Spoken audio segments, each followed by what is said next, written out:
Meu nome é Marina Fonseca, tenho 32 anos. E no dia do meu casamento, 150 convidados encheram a igreja. Mas quando olhei para os primeiros bancos reservados para a minha família, encontrei apenas assentos vazios cobertos com laços de cetim branco que ninguém tocou. Eu caminhei sozinha até o altar, segurando meu buquê de lírios brancos com tanta força que minhas mãos tremiam. E eu achei que aquilo seria o pior momento da minha vida. Eu estava completamente enganada. Porque 3 semanas depois, meu pai bateu na porta da minha casa nova acompanhado de 2 policiais militares, e tudo o que eu havia construído desmoronou em questão de segundos. Mas antes de continuarmos, confira se você já está inscrito no canal e escreva nos comentários de onde você está assistindo este vídeo. A manhã do meu casamento começou com o cheiro de café fresco, subindo da cozinha do apartamento que eu dividia com minha melhor amiga, Juliana.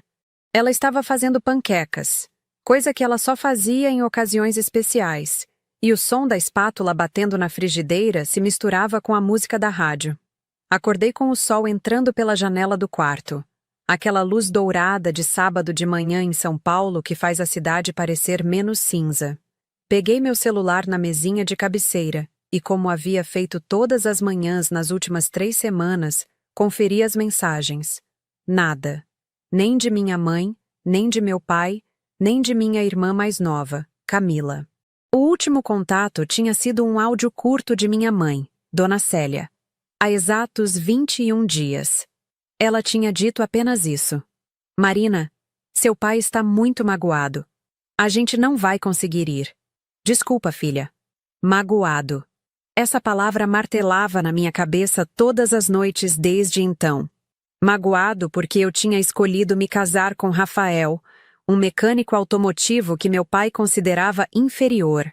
Magoado porque eu não tinha pedido permissão a ele antes de aceitar o pedido. Magoado porque, na cabeça dele, eu tinha desrespeitado a família ao tomar minhas próprias decisões. Meu pai, senhor Antônio Fonseca, era vigilante aposentado e criou a mim e a Camila com mão de ferro. Ele acreditava que a autoridade vinha do medo e que amor era sinônimo de obediência. Durante toda a minha infância e adolescência, eu segui cada regra dele. Voltava para casa no horário exato. Estudava até tarde para tirar notas perfeitas. Nunca namorei na escola porque ele dizia que namoro era coisa de gente sem futuro. Quando passei no vestibular para a administração na Universidade Paulista, ele mal me parabenizou. Disse apenas: era sua obrigação. Cresci acreditando que se eu fosse boa o suficiente, estudiosa o suficiente, obediente o suficiente, um dia meu pai olharia para mim e diria que estava orgulhoso. Esse dia nunca chegou. Quando me formei, aos 23 anos, ele não foi à colação de grau porque tinha plantão no condomínio onde trabalhava. Quando consegui meu primeiro emprego como assistente administrativa numa empresa de logística, ele perguntou quanto eu ganharia. Quando respondi o salário, ele fez uma careta e disse: podia ser melhor. Aprendi cedo que para meu pai, nada que eu fizesse seria suficiente. Mas eu continuei tentando. Porque ele era meu pai, e alguma parte de mim ainda acreditava que amor familiar era incondicional. Conheci Rafael numa oficina mecânica no bairro do Ipiranga, onde levei meu carro depois que o motor começou a fazer um barulho estranho. Ele estava com um macacão azul manchado de graxa, cabelo preto bagunçado e aquele sorriso tranquilo de quem não tem pressa de impressionar ninguém. Ele explicou o problema do carro de um jeito tão simples e honesto que eu soube na hora que ele não estava tentando me enganar. Diferente de outros mecânicos que eu já tinha encontrado, Rafael não falava comigo como se eu fosse burra por não entender de carros. Ele só explicava. Voltei na oficina na semana seguinte para buscar o carro e, sem planejar, acabei aceitando um convite para tomar um café na padaria da esquina. Esse café virou almoço. O almoço virou jantar. E em 6 meses eu estava completamente apaixonada. Rafael era tudo que meu pai não era. Ele ouvia, ele ria, ele me fazia sentir que minha opinião importava. Quando eu contava sobre meu dia no trabalho, ele realmente prestava atenção. Quando eu ficava nervosa antes de uma apresentação importante, ele segurava minha mão e dizia: você é mais forte do que pensa. Ele não tinha diploma universitário, mas lia livros sobre motores, sobre história, sobre qualquer coisa que despertasse sua curiosidade. Ele cuidava da mãe dele, Dona Irene, que tinha diabetes e morava sozinha numa casa pequena em Itaquera. Todo domingo ele ia lá fazer almoço para ela. E quando eu conheci Dona Irene, ela me abraçou como se eu fosse filha dela. Pela primeira vez na vida, eu me senti parte de uma família que não exigia que eu fosse perfeita. Mas meu pai odiou Rafael desde o primeiro momento. Lembro do dia que levei Rafael para jantar lá em casa. Era um sábado de agosto, frio, e eu estava tão nervosa que senti náusea a manhã inteira. Avisei Rafael que meu pai era difícil, mas ele disse que estava acostumado com gente complicada. Trabalho com cliente reclamão todo dia, Marina. Vai dar tudo certo. Não deu. Meu pai mal apertou a mão de Rafael. Ficou o jantar inteiro fazendo perguntas que pareciam interrogatório. Você estudou até que série? Quanto você ganha por mês? Sua família é de onde? Você tem plano de saúde? Rafael respondeu tudo com educação, mas eu via a tensão no maxilar dele. Minha mãe tentou suavizar, oferecendo mais comida, mudando de assunto. Minha irmã Camila, que na época tinha 19 anos, ficou mexendo no celular, claramente desconfortável. Depois que Rafael foi embora, meu pai explodiu. Ele disse que Rafael era um Zé Ninguém, que eu estava jogando minha vida fora, que ele não tinha criado uma filha para ela se casar com um mecânico. Eu tentei argumentar. Disse que Rafael era trabalhador, honesto, gentil. Meu pai bateu a mão na mesa e gritou: Você acha que amor paga conta? Você acha que ele vai te dar a vida que você merece? Respondi que a vida que eu merecia era aquela que me fazia feliz. Ele me olhou com tanto desprezo que eu senti como se tivesse levado um tapa. Então você escolheu ele em vez da sua família. Ótimo. Agora aguenta as consequências. A partir dali, a relação azedou completamente. Minha mãe me ligava escondido do meu pai, sempre falando baixo, sempre apressada. Seu pai ainda está nervoso, filha. Deixa ele esfriar a cabeça. Mas ele nunca esfriava.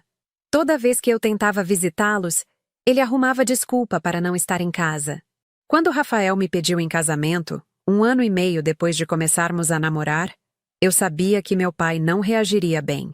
Mesmo assim, fui até a casa deles para contar pessoalmente.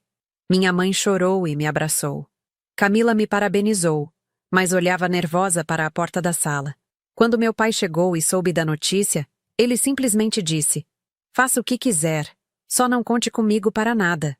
Eu disse que ia casar de qualquer jeito, que eu não precisava da aprovação dele para ser feliz. Mas por dentro, meu coração estava partido, porque por mais que eu soubesse que estava fazendo a escolha certa, uma parte de mim ainda era aquela menina pequena que só queria que o pai olhasse para ela com orgulho. Durante os meses de preparação do casamento, tentei incluir minha família em tudo. Mandava fotos do vestido, pedia opinião sobre as flores, convidava minha mãe para ir comigo provar o bolo. Ela ia, mas sempre tensa, sempre olhando o celular, sempre com medo de que meu pai descobrisse. Camila me mandava mensagens de apoio, mas nunca conseguia se encontrar comigo. Dizia que estava ocupada com a faculdade, mas eu sabia que era meu pai controlando cada movimento dela. 3 semanas antes do casamento, fui até a casa deles para entregar pessoalmente os convites. Era um domingo de tarde, e eu sabia que meu pai estaria assistindo futebol. Toquei a campainha. Minha mãe abriu a porta, mas não me deixou entrar. Agora não é uma boa hora, Marina. Eu insisti. Mãe, eu só vim trazer os convites. Por favor. Ela olhou para trás, nervosa, e sussurrou. Seu pai disse que não quer você aqui. Aquilo doeu mais do que qualquer grito. Deixei os convites na mão dela e fui embora. Chorei no carro inteiro até chegar em casa. Rafael me abraçou e disse: Se eles não quiserem estar lá, vamos fazer nosso casamento ser perfeito sem eles. Ah, mas eu não queria um casamento sem eles. Eu queria meu pai me levando até o altar. Eu queria minha mãe me ajudando a colocar o véu. Eu queria minha irmã como madrinha. Durante as últimas semanas, eu rezei todas as noites para que eles mudassem de ideia. Eu checava meu celular a cada 5 minutos esperando uma mensagem dizendo que eles iam estar lá. Até o último momento, eu mantive a esperança. Na manhã do casamento, acordei às 6 da manhã e olhei o celular. Nada. Mandei uma mensagem para minha mãe. Hoje é o dia, mãe. Ainda dá tempo de vocês virem. A resposta veio 2 horas depois. Desculpa, filha. Seu pai não quer. E eu não posso ir contra ele. Li aquela mensagem enquanto a cabeleireira prendia meu cabelo em cachos soltos. As palavras ficaram embaçadas porque meus olhos encheram de lágrimas. Juliana, que estava sentada ao meu lado tomando café, percebeu na hora. Eles não vão vir, né? Balancei a cabeça. Ela veio até mim e me abraçou forte. Então, a gente vai fazer esse dia ser perfeito de qualquer jeito. Você merece isso. Passei a manhã inteira tentando não chorar para não estragar a maquiagem. A maquiadora, uma moça simpática chamada Patrícia, conversava animada sobre casamentos que ela já tinha trabalhado, tentando me distrair. Mas minha cabeça estava longe. Eu pensava no meu pai sentado em casa assistindo televisão, como se esse dia não significasse nada. Às 11h30, o carro que nos levaria até a igreja chegou. Era um sedã preto decorado com laços brancos. Juliana me ajudou a entrar sem amassar o vestido. Durante o trajeto até a igreja no Brooklyn, olhei pela janela vendo a cidade passar. As ruas cheias, as pessoas caminhando apressadas, os vendedores ambulantes nos sinais. A vida seguia normal para todo mundo, mas para mim parecia que o mundo estava pausado naquele momento impossível. Quando chegamos na igreja, já havia convidados entrando. Amigos do trabalho, primos de Rafael, colegas da faculdade. Todos sorridentes, animados, tirando fotos na escadaria. Ninguém sabia que meu coração estava partido. Entrei pela porta lateral da igreja e fui para a sala de preparação das noivas. Era um espaço pequeno, com um espelho grande, um sofá aveludado vermelho e uma mesinha com água e copos descartáveis. A organizadora do casamento, Fernanda, entrou logo depois. Marina, você está linda. Está tudo pronto. Em 15 minutos a gente começa. Respirei fundo. Juliana segurou minha mão. Você consegue. Eu vou estar lá na frente esperando você. Ela saiu e eu fiquei sozinha com meu reflexo. O vestido era simples, tomara que caia, com uma cauda discreta. Eu tinha escolhido ele porque parecia atemporal, elegante. Mas agora, olhando para mim mesma, eu só conseguia pensar que estava vestida de noiva sem ter meu pai para me levar até o homem que eu amava. A música começou. Ouvi o órgão tocando a entrada das madrinhas e padrinhos. Fernanda bateu na porta. Marina, está na hora. Peguei meu buquê, ajeitei o véu e caminhei até a porta principal da igreja. Através do vidro fosco, eu via as silhuetas das pessoas de pé nos bancos, esperando. As portas se abriram. A luz do sol da tarde entrou como um holofote. Todos se viraram. E lá, nos 3 primeiros bancos do lado esquerdo, onde deveriam estar minha mãe, meu pai, minha irmã e meus tios, havia apenas assentos vazios decorados com laços de cetim branco. Meu coração apertou tanto que pensei que fosse desmaiar.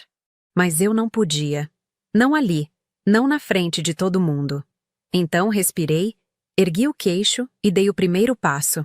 Caminhei sozinha pelo corredor central da igreja. Cada passo parecia mais pesado que o anterior. Eu ouvia os murmúrios. Via as pessoas trocando olhares surpresos. Cadê o pai dela? Ela vai sozinha? Tentei não prestar atenção. Foquei apenas em Rafael, que estava parado no altar com um terno azul marinho, olhando para mim com aquele sorriso calmo e seguro que sempre me acalmava. Ao lado dele estava seu padrinho, Marcelo, seu melhor amigo desde a adolescência. E do meu lado estavam minhas madrinhas, Juliana e minha prima Tatiana, que tinha vindo de Campinas especialmente para o casamento. Quando finalmente cheguei ao altar, Rafael estendeu a mão. Segurei com força. Ele sussurrou: "Você está linda." Eu sorri, mas meus olhos estavam marejados. O padre Augusto, um senhor de cabelos grisalhos que tinha batizado Rafael quando bebê, iniciou a cerimônia. Ele falou sobre compromisso, sobre parceria, sobre construir uma vida juntos baseada em respeito e amor. Cada palavra parecia ser escolhida para me fortalecer. Quando chegou a hora dos votos, minha voz tremeu no começo, mas aos poucos foi ficando firme. Eu disse para Rafael que ele era minha certeza num mundo cheio de dúvidas, que ele me ensinara que amor não era obediência, era escolha, que eu escolhia ele todos os dias e escolheria para sempre. Ele limpou uma lágrima do canto do olho e fez seus votos também. Disse que eu era a mulher mais forte que ele conhecia, que admirava minha coragem de ser quem eu era, mesmo quando isso custava caro. Trocamos as alianças, simples, de ouro, com nossas iniciais gravadas por dentro. Quando o padre disse, "Eu os declaro marido e mulher", Rafael me beijou e a igreja inteira aplaudiu. Pela primeira vez naquele dia, eu senti uma pontada de alegria real. Caminhamos de volta pelo corredor enquanto os convidados jogavam pétalas de rosa. Lá fora, todo mundo tirava fotos, nos abraçava, nos parabenizava. Dona Irene, a mãe de Rafael, me abraçou tão forte que quase me tirou o fôlego. "Bem-vinda à família, filha." Aquilo me aqueceu por dentro. Talvez eu não tivesse minha família de sangue ali, mas eu tinha pessoas que me amavam, pessoas que tinham escolhido estar presentes. A festa foi num salão simples, mas bonito na Vila Mariana. Decoração branca e dourada, mesas redondas com toalhas de linho, arranjos de flores naturais, tudo dentro do orçamento apertado que tínhamos. Rafael e eu pagamos tudo sozinhos. Não aceitamos ajuda de ninguém porque queríamos que fosse algo nosso, construído pelas nossas mãos. A comida era caseira, feita por uma buffet pequena do bairro. Estrogonofe, arroz, batata frita, saladas. Nada sofisticado, mas gostoso e farto. O bolo tinha 3 andares e era de chocolate com morango, meu favorito. Quando cortamos o bolo juntos e Rafael passou um pedaço na minha boca sem fazer bagunça, eu ri genuinamente pela primeira vez no dia. Dançamos nossa valsa ao som de "Tudo o que eu sempre quis", do Roupa Nova. Rafael não era bom de dança, pisou no meu pé 2 vezes, mas a gente riu e continuou. Nossos amigos dançaram conosco. Fizemos brincadeiras, jogamos o buquê, tiramos milhares de fotos. Mas durante toda a festa, eu não conseguia parar de olhar para a porta. Uma parte de mim ainda esperava que minha família aparecesse no último minuto, que meu pai entrasse pedindo desculpas, que minha mãe me abraçasse chorando, que minha irmã viesse correndo me parabenizar. Eles não vieram. Às 11 da noite, a festa acabou. Rafael e eu fomos para o hotel onde passaríamos a primeira noite como marido e mulher. Um hotel 3 estrelas perto do aeroporto, porque no dia seguinte pegaríamos um voo para o litoral norte, nossa lua de mel de 5 dias. No quarto do hotel, tirei o vestido e o pendurei com cuidado. Olhei para meu celular. Nenhuma mensagem. Nenhuma ligação perdida. Nada. Era como se eu tivesse deixado de existir para eles. Rafael saiu do banheiro já de pijama e me encontrou sentada na beirada da cama, olhando o celular com os olhos cheios de lágrimas. Ele sentou ao meu lado e me abraçou. Eles não têm ideia do que perderam hoje. Encostei a cabeça no ombro dele e chorei.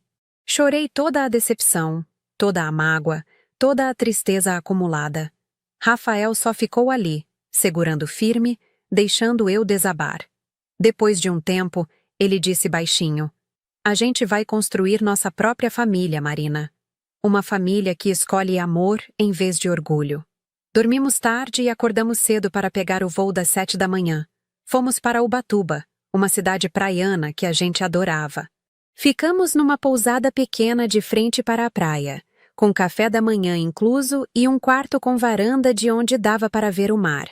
Durante aqueles 5 dias, tentei esquecer tudo. Acordávamos cedo, tomávamos café na varanda, passávamos o dia na praia. Rafael alugava caiaques. A gente remava até cansar. À noite, jantávamos em restaurantes simples, comida de praia, peixe frito, camarão, arroz de frutos do mar. Eu adorava ver Rafael relaxado, rindo, sem preocupações. Ele merecia aquilo. Nós merecíamos aquilo. Mas à noite, quando ele dormia, eu pegava meu celular e olhava as fotos do casamento que os convidados tinham postado nas redes sociais. Todas eram lindas. Eu sorrindo, Rafael me olhando apaixonado, nossos amigos dançando.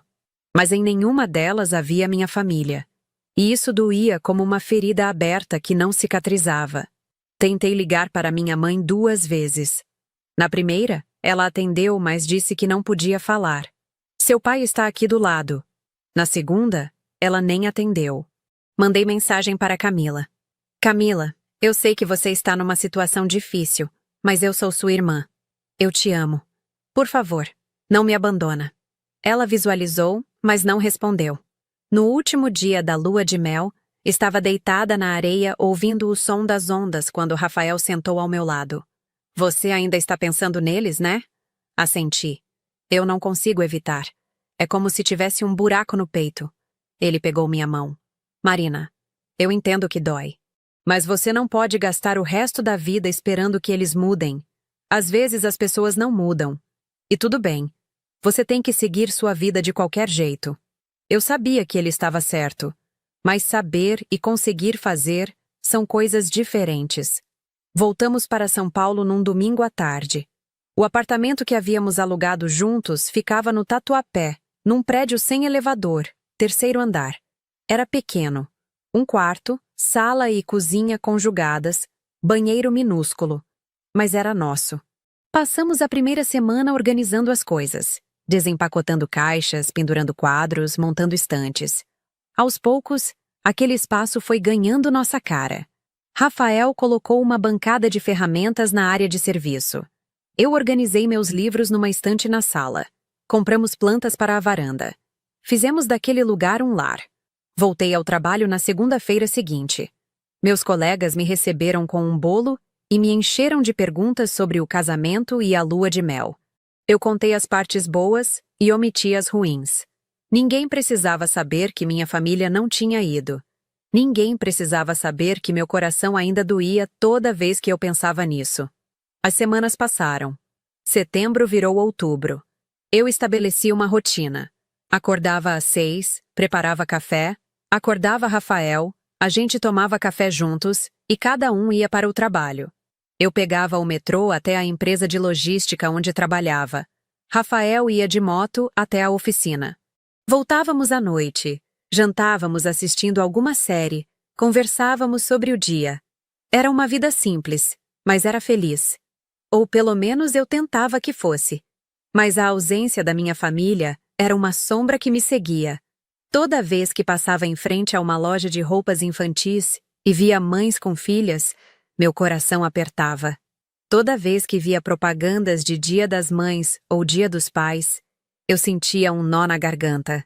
Numa quinta-feira de manhã, 3 semanas depois do casamento, eu estava no trabalho conferindo uma planilha de entregas quando meu celular vibrou. Era uma mensagem do meu pai. Meu coração disparou. Desde o casamento, ele não tinha dado nenhum sinal de vida. Abri a mensagem com as mãos tremendo. Marina, preciso falar com você. É sobre seu irmão. Eu pisquei, confusa. Que irmão? Eu não tinha irmão. Só tinha Camila. Será que ele tinha escrito errado? Respondi. Pai, acho que você quis dizer Camila? A resposta veio rápido. Não, seu irmão Renan. Ele está se casando mês que vem e precisa de ajuda financeira. Você sempre foi a responsável da família. Sei que consegue ajudar. Fiquei olhando para a tela do celular sem acreditar. Renan. Meu meio-irmão. Fruto de um caso que meu pai teve há anos, antes de eu nascer. Eu sabia da existência dele, mas nunca tivemos contato. Ele morava no interior de São Paulo com a mãe e só aparecia na minha vida através de comentários vagos da família. E agora, meu pai estava me pedindo dinheiro para o casamento dele? Depois de não ter ido ao meu? Depois de ter me abandonado no dia mais importante da minha vida? A raiva subiu quente pela minha garganta. Meus dedos voaram pelo teclado. Pai, o senhor não foi no meu casamento. E agora quer que eu pague o casamento de alguém que eu mal conheço? A resposta dele foi fria. Família é família, Marina. Você tem condições de ajudar e seu irmão está precisando. Ele precisa de R$ 10.000 para fechar o salão e o buffet. Sei que você e aquele seu marido devem ter guardado dinheiro. Eu ri. Não foi uma risada de alegria. Foi uma risada amarga, quase histérica.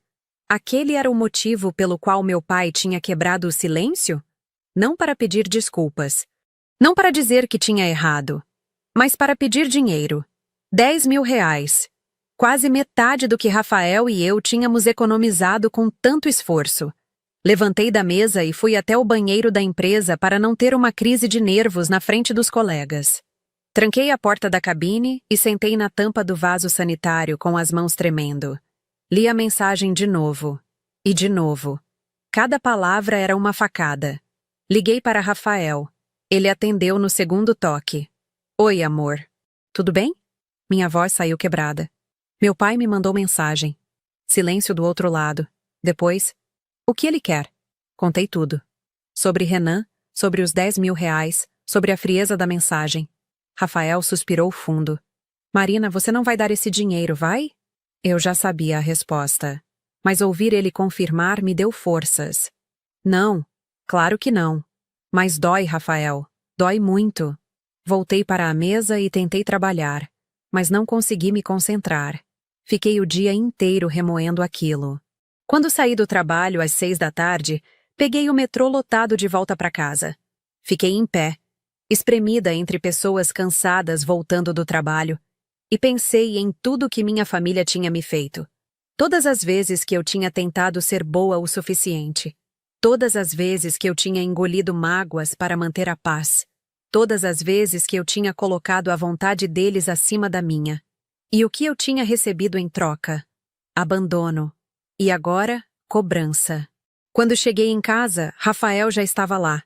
Ele tinha parado no mercado e comprado ingredientes para fazer macarrão à carbonara, meu prato favorito. Achei que você precisava de comfort food hoje. Abracei ele forte. Eu te amo. Você sabe disso, né? Ele beijou minha testa. Eu sei. E você sabe que a gente vai ficar bem, né? Jantamos conversando sobre o que eu deveria responder para meu pai. Rafael achava que eu devia apenas bloquear o número e seguir em frente. Mas eu sabia que não conseguiria fazer isso. Não ainda. Depois do jantar, sentei no sofá com meu celular na mão e pensei muito tempo antes de digitar. Finalmente escrevi. Pai, eu e Rafael economizamos cada centavo para nosso casamento. Um casamento que o Senhor escolheu não ir. Não vou financiar o casamento de alguém que mal conheço, enquanto o Senhor nem se deu ao trabalho de me dar os parabéns pelo meu. Espero que o Senhor entenda. Enviei a mensagem e bloqueei o número antes que ele pudesse responder. Meu coração batia descompassado, mas havia uma sensação estranha de alívio também. Pela primeira vez na vida, eu tinha colocado limites. Pela primeira vez, eu não tinha cedido só para manter a paz. Mas a paz que eu estava tentando manter era a minha, não a dele. Rafael me abraçou pelo lado quando viu que eu tinha guardado o celular. Como você está se sentindo? Respirei fundo. Estranha, assustada, mas também livre. Não sei explicar. Ele sorriu. É porque você parou de carregar o peso deles. E isso dá medo no começo, mas você vai ver que é libertador. Naquela noite dormi melhor do que tinha dormido em semanas. Acordei no dia seguinte me sentindo mais leve. Fui trabalhar, voltei, fiz tudo normal. Mas 2 dias depois, na tarde de sábado, a campainha do apartamento tocou. Rafael tinha saído para comprar pão. Eu estava arrumando a casa de pijama, com o cabelo preso num coque bagunçado. Olhei pelo olho mágico e não vi ninguém. Estranhei. Abri a porta e lá embaixo, na calçada, estava minha mãe. Ela olhou para cima e acenou. Meu coração deu um salto. Desci correndo os 3 lances de escada e parei na frente dela sem saber se devia abraçá-la ou manter distância. Oi, filha. A voz dela era baixa, cansada. Oi, mãe. Ficamos ali paradas na calçada, meio sem jeito. Minha mãe estava com uma bolsa grande no ombro e parecia ter emagrecido. As olheiras eram fundas e ela evitava meu olhar. Posso subir para conversarmos? Hesitei. Uma parte de mim queria mandar ela embora. Outra parte, aquela menina que ainda morava dentro de mim, só queria abraçar a mãe e chorar. Pode subir. Subimos em silêncio. No apartamento, ofereci água. Ela aceitou e sentou no sofá com a bolsa no colo, segurando com força como se fosse uma proteção. Sentei na poltrona em frente, mantendo distância. O que a senhora veio fazer aqui, mãe? Ela suspirou fundo. Vim pedir desculpas. Eu sei que não fui no seu casamento. Eu sei que te magoei. Mas seu pai... Eu a interrompi. Mãe, a senhora sempre usa meu pai como desculpa. Sempre. Mas a senhora também fez escolhas. A senhora escolheu não ir. A senhora escolheu o lado dele. Ela começou a chorar. Lágrimas silenciosas escorrendo pelo rosto. Marina, você não entende como é viver com ele. Se eu tivesse ido contra a vontade dele, a vida em casa seria um inferno. Ele ia me punir de todas as formas. Ia ficar semanas sem falar comigo. Ia controlar cada centavo que eu gasto. Eu não podia... Senti uma mistura de pena e raiva. Então foi mais fácil me abandonar? Ela enxugou as lágrimas com as costas da mão. Eu não te abandonei. Eu só não tive coragem de enfrentá-lo. Ficamos em silêncio. Eu não sabia o que dizer. Parte de mim entendia a posição dela. Eu sabia como meu pai era. Mas outra parte não conseguia perdoar tão fácil. Mãe, a senhora veio aqui só para se desculpar ou tem outro motivo? Ela mordeu o lábio inferior. Seu pai está muito nervoso com você. Ele disse que você foi ingrata, que ele te criou a vida inteira, e agora você virou as costas para a família. Eu virei as costas?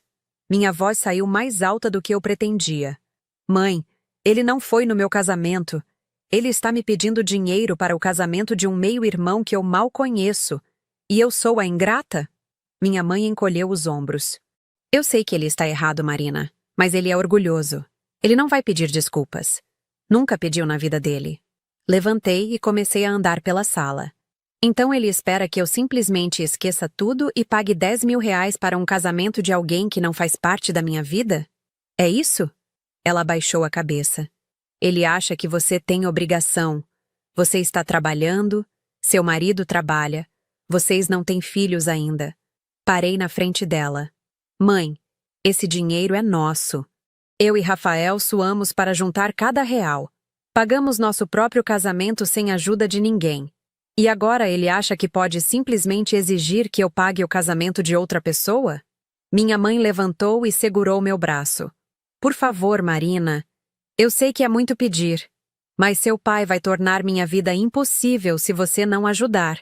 Ele já está falando que você é uma filha desagradecida, que te deu educação e casa, e você esqueceu de onde veio. Soltei meu braço da mão dela gentilmente.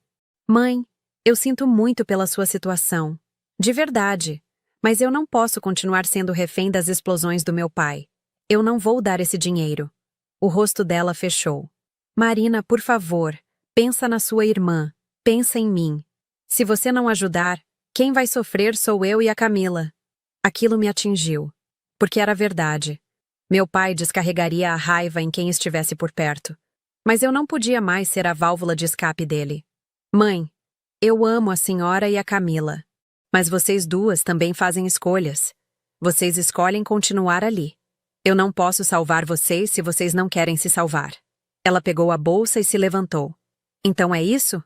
Você vai abandonar sua família? Senti as lágrimas queimando nos meus olhos. Não, mãe. Quem me abandonou foi vocês. Eu só estou aprendendo a viver com isso. Ela foi embora sem se despedir. Ouvi o barulho dos passos dela descendo a escada e depois o portão batendo. Sentei no chão da sala e chorei. Chorei até não ter mais lágrimas. Quando Rafael chegou com o pão, me encontrou ali. Ele largou tudo e veio me abraçar. O que aconteceu? Contei sobre a visita da minha mãe, sobre a pressão, sobre a culpa que ela tinha tentado colocar em mim. Rafael ficou quieto ouvindo tudo. Depois disse: Marina, você fez a coisa certa. Não deixa ela te manipular. Sua mãe é adulta. Ela pode sair daquela casa se quiser, mas ela escolhe ficar. E você não é responsável pelas escolhas dela. Os dias seguintes foram estranhos. Eu esperava que meu pai entrasse em contato de alguma forma. Uma ligação raivosa, uma mensagem agressiva, alguma coisa. Mas não veio nada. O silêncio era quase pior que as brigas. Porque o silêncio dele sempre foi uma arma. Era a forma dele de me punir, de me fazer sentir invisível. Tentei focar no trabalho, na minha vida com Rafael, nas coisas boas. Mas a sensação de que algo estava por vir não me deixava em paz. Rafael percebeu minha tensão. Uma noite, enquanto jantávamos, ele disse: "Você está diferente. Está sempre alerta, sempre esperando alguma coisa ruim acontecer." Eu suspirei. É que eu conheço meu pai. Ele não desiste fácil. E quando ele não consegue o que quer, ele parte para o ataque. Que tipo de ataque? Rafael parecia preocupado. Não sei, mas ele sempre arruma um jeito de me fazer pagar quando eu o contrario. Rafael largou o garfo. Marina, você é adulta. Você é casada. Ele não pode fazer nada contra você. Eu queria acreditar nisso. Mas 32 anos vivendo com meu pai me ensinaram que ele sempre encontrava uma forma. Continuei trabalhando normalmente. Na empresa, recebi elogios do meu chefe por um projeto que coordenei de otimização de rotas de entrega. Fui promovida a coordenadora com aumento de salário. Era uma conquista importante, algo que eu deveria estar comemorando. Rafael ficou super feliz quando contei. Fizemos um jantar especial em casa. Abrimos uma garrafa de vinho barato e brindamos. A minha esposa incrível que merece tudo de bom nesse mundo.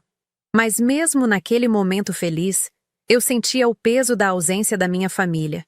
Minha mãe deveria estar ligando para me parabenizar. Meu pai deveria, pelo menos uma vez, dizer que estava orgulhoso. Camila deveria estar mandando mensagens animadas com figurinhas de parabéns. Mas meu celular permanecia silencioso. Era como se eu tivesse sido apagada da vida deles. 2 semanas depois da visita da minha mãe, numa quinta-feira à tarde, eu estava no trabalho quando recebi uma ligação de um número desconhecido. Atendi achando que era cliente. Alô? Uma voz masculina, formal. Marina Fonseca? Sim, sou eu. Aqui é o investigador Paulo Santos da Delegacia do Tatuapé. A senhora poderia vir até aqui para prestar esclarecimentos sobre uma denúncia? Meu sangue congelou. Denúncia? Que denúncia? Ele foi direto. Há uma denúncia de apropriação indébita de valores familiares. O senhor Antônio Fonseca, seu pai, registrou um boletim de ocorrência alegando que a senhora retirou valores consideráveis de uma conta conjunta sem autorização. Fiquei sem ar. Isso é mentira. Eu nunca tive conta conjunta com meu pai. O investigador manteve o tom neutro. De qualquer forma, precisamos que a senhora compareça para esclarecer a situação. Pode ser hoje ainda? Olhei para o relógio. Eram 3 da tarde. Posso ir agora? Desliguei tremendo. Meu chefe percebeu que algo estava errado. Marina, você está pálida. O que foi? Expliquei rapidamente. Ele foi compreensivo. Vai resolver isso. Qualquer coisa me liga. Peguei um Uber direto para a delegacia. No caminho, liguei para Rafael. Ele estava em atendimento, mas disse que iria me encontrar lá assim que pudesse. Não fala nada sem advogado, Marina. Nada. Mas eu nem tinha advogado. Nunca precisei de um na vida. Cheguei na delegacia, um prédio antigo de cor bege com grades nas janelas. Entrei e me identifiquei. Me levaram para uma sala pequena de interrogatório. Paredes cinzas, mesa de metal, 2 cadeiras. Parecia cena de filme. O investigador Paulo era um homem de uns 50 anos, careca, com bigode grisalho. Ele foi educado, mas sério. Senta, por favor, vou te explicar a situação. Sentei com as mãos suando frio. Ele abriu uma pasta. Seu pai alega que vocês tinham uma conta conjunta aberta há 3 anos, destinada a ajudar nas despesas familiares. Ele diz que você sacou R$ 20.000 dessa conta sem avisar e usou para seu casamento. Balancei a cabeça vigorosamente. Isso não é verdade. Eu nunca tive conta conjunta com meu pai. Nunca. Todo o dinheiro do meu casamento veio do que eu e meu marido juntamos trabalhando. Ele pegou um papel. Ele trouxe aqui um extrato de uma conta no Banco do Brasil em nome de Antônio Fonseca e Marina Fonseca. Quer ver? Peguei o papel com as mãos tremendo. Era um extrato de conta que eu nunca tinha visto na vida. Mas lá estava meu nome. Olhei para aquele extrato sem conseguir entender. Tinha movimentações, depósitos, saques. E no topo, Meu nome ao lado do nome do meu pai como titular da conta. Eu juro que nunca abri essa conta. Nunca assinei nada. Isso tem que ser falsificação. Ah, o investigador me observava com atenção. Você tem como provar que não assinou? Minha mente corria. Eu posso pedir uma perícia na assinatura. Eu posso mostrar meus extratos bancários provando que nunca movimentei essa conta. Ele anotou algo. Vamos precisar de tudo isso. Mas enquanto isso, essa denúncia está registrada. Seu pai está pedindo ressarcimento dos R$ 20.000 mais danos morais. Senti minha cabeça girar. R$ 20.000. Danos morais. Ele estava me processando. Ele pode fazer isso? Minha voz saiu fina, assustada. Qualquer pessoa pode fazer um boletim de ocorrência. O que vai determinar se há crime é a investigação. Mas sim, ele também pode entrar com processo civil contra você. Naquele momento, Rafael chegou. Ele entrou na sala ofegante, suado. Tinha vindo correndo da oficina. Marina, você está bem? Assenti, mas as lágrimas já estavam descendo. O investigador olhou para Rafael. O senhor é? Rafael Silva, marido dela. O investigador acenou. Pode ficar. Marina, você tem direito a um advogado. Recomendo que procure um antes de fazer qualquer declaração oficial. Saímos dali atordoados. Rafael me segurava pelo braço como se eu fosse desmaiar a qualquer momento. No Uber de volta, ele segurava minha mão com força. Isso é loucura. Seu pai está mentindo descaradamente. A gente vai provar isso. Mas eu só conseguia pensar em como ele tinha conseguido colocar meu nome naquela conta. Quando chegamos em casa, liguei para minha mãe. Ela atendeu depois de vários toques. Mãe, o que está acontecendo? O pai me denunciou na polícia. Ela suspirou do outro lado. Marina, eu tentei impedir, mas ele estava decidido. Disse que se você não ia ajudar a família de boa vontade, ia ter que ajudar na marra.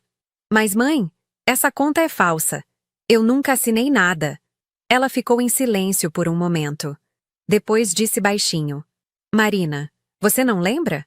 Quando você tinha 19 anos, seu pai te levou no banco para abrir uma conta poupança.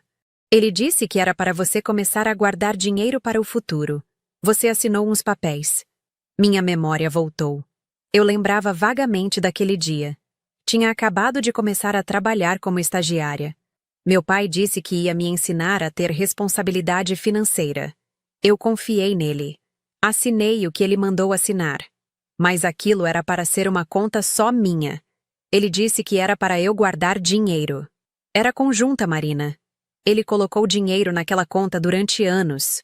Disse que estava guardando para quando você precisasse. Mas agora ele está dizendo que você usou tudo para seu casamento sem pedir autorização. Minha voz saiu desesperada. Mãe, eu nem sabia que essa conta existia. Eu nunca mexi nesse dinheiro. Como ele pode dizer que eu roubei algo que eu nem sabia que tinha? Minha mãe começou a chorar. Marina, ele está fora de controle. Ele está obcecado em te punir por não ter ajudado o Renan. Eu tentei conversar com ele, mas ele não me ouve. Rafael pegou o telefone da minha mão. Dona Célia, com todo respeito, a senhora precisa ir na delegacia e contar a verdade. Marina não usou esse dinheiro. Ela nem sabia que ele existia. Minha mãe fungou. Eu não posso ir contra ele, Rafael. Eu não posso. Rafael fechou os olhos, respirando fundo para manter a calma. Então a senhora vai deixar sua filha ser acusada de um crime que ela não cometeu? Silêncio do outro lado. Depois minha mãe desligou. Rafael jogou o celular no sofá. Isso é inacreditável. Passamos aquela noite tentando pensar no que fazer.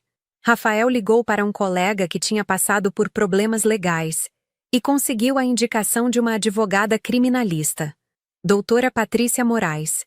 Ela atendia numa sala pequena no centro de São Paulo. Marcamos consulta para o dia seguinte de manhã. Naquela noite não consegui dormir. Fiquei revirando na cama, pensando em como tudo tinha desandado tão rápido. Na manhã seguinte, fomos ao escritório da doutora Patrícia. Ela era uma mulher de uns 40 anos, cabelos curtos, óculos de armação grossa, postura séria. Ouviu toda a nossa história sem interromper. Quando terminamos, ela juntou as mãos sobre a mesa. Bom, a situação é complicada, mas não impossível de resolver. Primeiro, você realmente assinou para a abertura dessa conta? Assenti. Mas eu tinha 19 anos. Meu pai disse que era uma poupança pessoal. Eu nunca soube que era conta conjunta. Nunca vi extratos, nunca movimentei nada. Ela anotou. Isso é importante.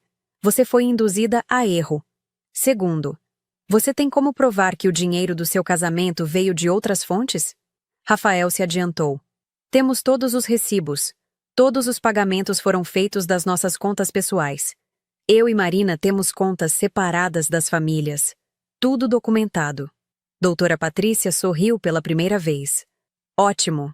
Isso vai facilitar muito.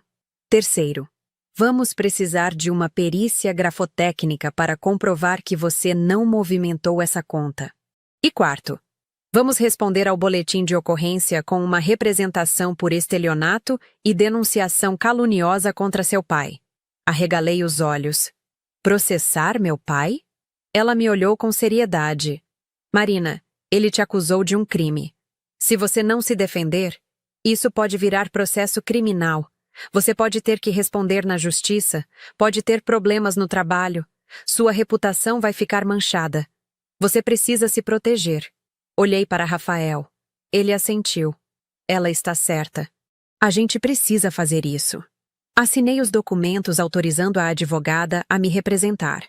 Ela disse que ia protocolar a resposta na delegacia ainda naquela semana. Saímos de lá com um pouco mais de esperança. Mas meu coração estava pesado. Eu ia processar meu próprio pai. Nunca imaginei que chegaria a esse ponto. No trabalho, tentei manter a normalidade. Mas era difícil concentrar. Toda hora eu checava o celular esperando alguma notícia. Meus colegas perceberam que eu estava estranha, mas não perguntaram nada. Apenas Juliana, minha melhor amiga, puxou o assunto. Marina, você está com cara de quem não dorme há dias. O que está acontecendo? Contei tudo para ela num almoço rápido no restaurante perto da empresa. Ela ficou chocada. Seu pai é louco. Como ele pode fazer uma coisa dessas? Dei de ombros. Ele sempre foi controlador, mas eu nunca pensei que ele fosse tão longe. Juliana segurou minha mão. Você vai sair dessa. Você é forte. E você tem o Rafael, tem a mim, tem gente que te ama de verdade. Aquilo me aqueceu o coração, porque era verdade. Eu não estava sozinha. Dias se passaram. Doutora Patrícia manteve contato constante. Ela pediu todos os nossos extratos bancários dos últimos 3 anos. Pediu recibos de todos os pagamentos do casamento. Pediu declarações de testemunhas que sabiam que eu e Rafael tínhamos pago tudo sozinhos. Uma semana depois, ela ligou. Marina, consegui os extratos da conta conjunta. Olha só o que eu descobri. Todos os depósitos foram feitos pelo seu pai. E tem saques regulares. Mas a assinatura não bate com a sua. Parece que ele mesmo sacava o dinheiro e depois depositava de volta para fazer parecer que tinha movimento. Isso é fraude. Senti uma mistura de alívio e tristeza. Alívio porque provava minha inocência. Tristeza porque confirmava que meu pai tinha armado tudo isso. O que acontece agora? Ela respondeu confiante. Agora a gente vira o jogo. Vou pedir abertura de inquérito policial contra ele por falsidade ideológica e denunciação caluniosa. E se ele não retirar a queixa contra você, a gente processa ele civilmente também. Respirei fundo. Faça o que tem que ser feito. Quando contei para Rafael, ele me abraçou forte. Acabou, Marina. Você vai se livrar disso. Mas eu sabia que não tinha acabado, porque meu pai não ia aceitar ser desmascarado assim.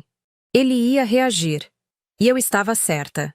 2 dias depois, na quinta-feira à tarde, eu estava saindo do trabalho quando vi minha irmã Camila na porta da empresa. Ela estava encostada no muro, mexendo no celular. Quando me viu, se endireitou. Marina, precisamos conversar. Meu coração acelerou. Não via Camila desde antes do casamento. Ela estava diferente. Mais magra, com olheiras, cabelo preso num rabo de cavalo desleixado. Camila, o que você está fazendo aqui? Ela cruzou os braços na defensiva. Vim falar com você sobre essa loucura toda. Olhei ao redor.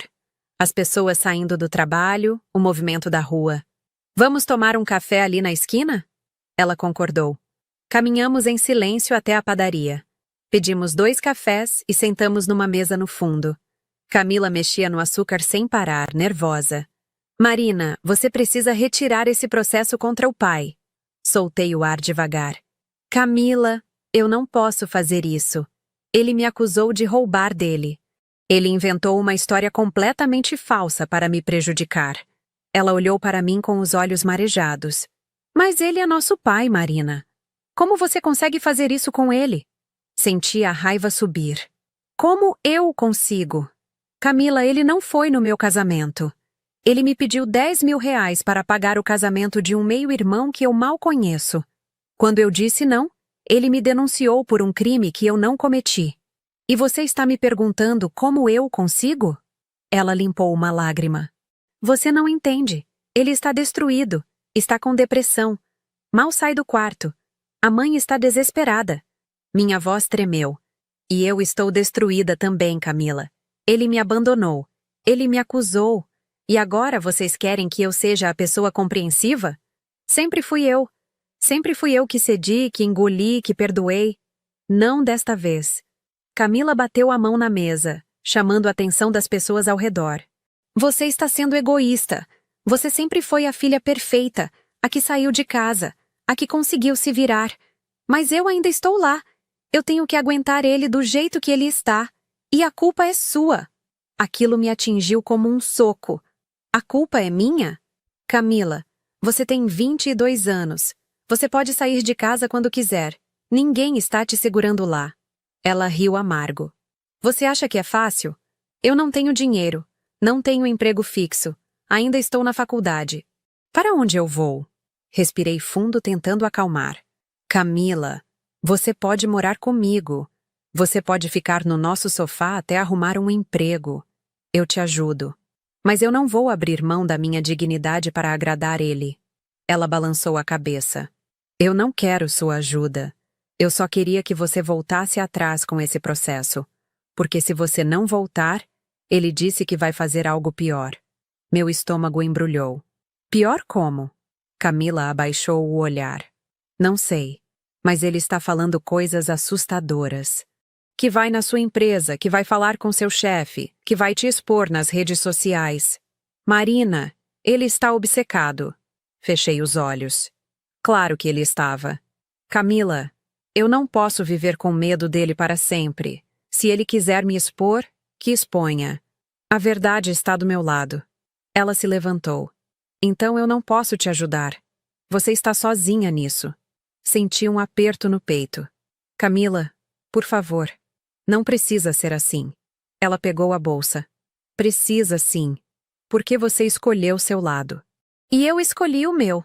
Ela foi embora deixando o café inteiro na mesa. Fiquei ali sentada, olhando para a rua através da vitrine, sentindo o peso da solidão. Liguei para Rafael. Amor, pode me buscar? Eu não estou bem. Ele chegou em 20 minutos. No caminho para casa, contei sobre Camila. Rafael estava tenso, dirigindo com as mãos apertadas no volante. Marina, isso está ficando perigoso. Se seu pai está ameaçando ir na sua empresa, a gente precisa tomar providências. Concordei. Quando chegamos em casa, liguei para a doutora Patrícia. Ela atendeu imediatamente. Contei sobre as ameaças. Ela ficou séria. Marina, vou pedir uma medida protetiva para você. Seu pai não pode se aproximar de você, da sua casa ou do seu trabalho. Isso realmente funciona? Perguntei insegura. Se ele desrespeitar, é crime. E aí ele pode ser preso. Naquela noite fiquei acordada até tarde, olhando o teto. Rafael dormia ao meu lado, mas eu não conseguia desligar a cabeça. Como tudo tinha chegado naquele ponto. Como o homem que um dia me ensinou a andar de bicicleta, que me levava na escola, que trabalhava dobrado para pagar minhas aulas de inglês, tinha se transformado nisso? Ou será que ele sempre foi assim e eu só não queria ver? Talvez ele sempre tenha sido controlador, manipulador. E eu sempre aceitei porque achava que era assim que pais eram. Mas agora eu sabia que não. Rafael era diferente. Dona Irene era diferente. Juliana era diferente. Amor não machuca. Amor não controla. Na sexta-feira seguinte, acordei com várias notificações no celular. Mensagens de pessoas que eu não falava há anos. Ex-colegas de escola, primas distantes, conhecidos aleatórios. Todas com o mesmo teor. Marina, vi o post do seu pai. O que está acontecendo? Meu coração disparou. Abri o Facebook. Lá estava. Uma postagem longa do perfil do meu pai. Ele tinha escrito um texto dizendo que eu era uma filha ingrata que tinha roubado dele, que tinha abandonado a família para viver com um homem vagabundo, que estava processando o próprio pai para se sentir importante. Ele colocou que tinha me dado tudo na vida e que eu tinha jogado tudo fora. O post tinha dezenas de comentários. Alguns de pessoas defendendo ele. Outros de pessoas me xingando. Alguns poucos me defendendo. Mostrei para Rafael. Ele ficou vermelho de raiva. Isso é difamação. Ele está te caluniando publicamente. Liguei para a doutora Patrícia mesmo sendo sábado. Ela atendeu. Marina, respira. Tira print de tudo. Isso é mais prova contra ele. Vamos adicionar difamação ao processo. Mas o estrago estava feito. Meu celular não parava de tocar. Pessoas querendo saber a verdade. Pessoas me julgando. Pessoas se intrometendo em algo que não entendiam. Deletei as redes sociais. Simplesmente apaguei Facebook, Instagram, tudo. Não aguentava mais. Rafael ficou comigo o dia inteiro. Não fomos a lugar nenhum. Ficamos trancados em casa, assistindo séries, tentando esquecer o mundo lá fora. Mas na segunda-feira, quando voltei ao trabalho, percebi olhares estranhos. Meu chefe me chamou na sala. Marina, preciso falar com você sobre uma situação delicada. Meu estômago virou. Recebi uma ligação do seu pai. Ele disse que você está processando ele injustamente, que está passando por problemas pessoais, que talvez você não esteja em condições de trabalhar. Senti o chão sumir. Senhor Carlos, nada disso é verdade. Meu pai está mentindo. Ele me acusou falsamente de um crime e agora está tentando prejudicar minha carreira. Ele levantou a mão. Calma. Eu conheço seu trabalho. Você é uma das melhores funcionárias que eu tenho. Mas eu precisava te avisar. Se ele ligar de novo, vou bloquear o número dele. Agradeci com os olhos cheios de lágrimas. Voltei para minha mesa tremendo. Juliana veio até mim. Marina, eu soube. Todo mundo aqui está do seu lado. Ninguém acredita no que ele está falando. Mas o dano estava feito. Eu me sentia exposta, vulnerável, julgada. Naquela semana, doutora Patrícia conseguiu a medida protetiva. Meu pai foi notificado de que não podia mais se aproximar de mim ou dos meus locais de trabalho. Ela também protocolou ação por danos morais e difamação. Marina, agora é guerra. Ele vai tentar outras coisas, mas a gente vai estar preparado. E ela estava certa. 2 dias depois, recebi uma intimação judicial. Meu pai estava me processando por abandono afetivo de idoso, alegando que eu tinha a obrigação de sustentá-lo e que estava o deixando desamparado. Liguei para a advogada em pânico.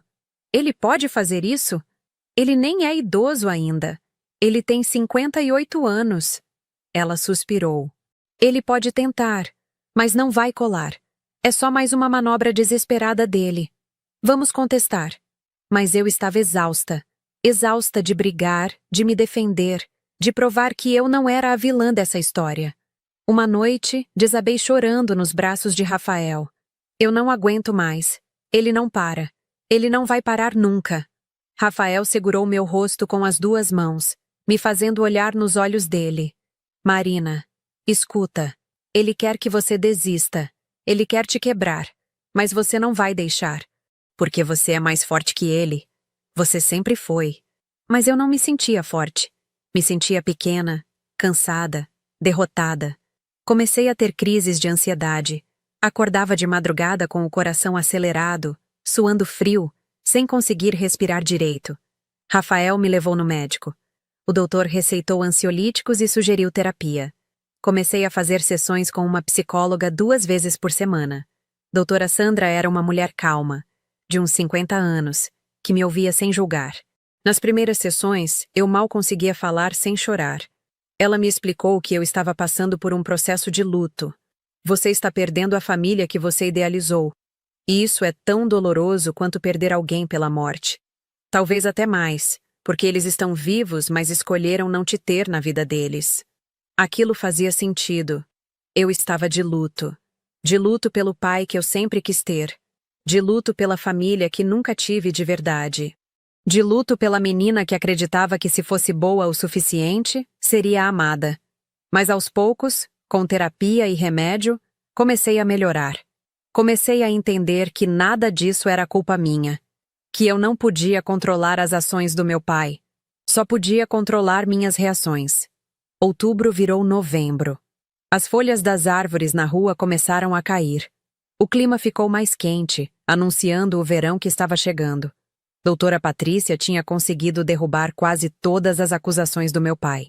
A perícia grafotécnica comprovou que eu não tinha movimentado aquela conta.